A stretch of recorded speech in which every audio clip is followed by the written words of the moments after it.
अच्छा, तो ये है चंपारण की तिनखटिया प्रथा पर एक छोटी सी जानकारी।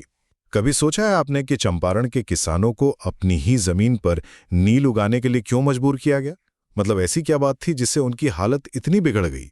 हाँ, तो ये था तिनखटिया सिस्टम के कारण। ये ना ब्रिटिश राज के टाइम बिहार के चंपारण इलाके में नील की खेती से जुड़ा हुआ एक बड़ा कंट्रोवर्शियल नियम था।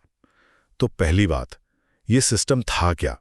समझिए, किसानों को ना अपनी जमीन के हर बीघे पर, अब बीघा मतलब 20 कट्ठे, तो हर 20 कट्ठों में से 3 कट्ठे पर नील उगाना ही उगाना पड़ता था।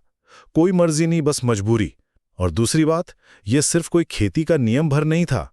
असल में ये किसानों के शोषण का एक बहुत बड़ा जरिया बन गया था। पता है, अक्सर उन्हें अपनी सबसे अच्छी, सबसे उपजाऊ जमीन नील के लिए देनी पड़ती थी, और दाम वो भी बहुत कम मिलते थे। बेचारे किसान गरीबी और कर्ज के चक्कर में फंसते ही चले गए।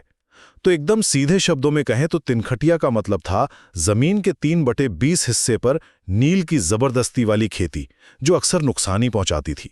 और हां, इसी ने आगे चलकर एक बहुत बड़े ऐतिहासिक आंदोलन की नींव रखी थी।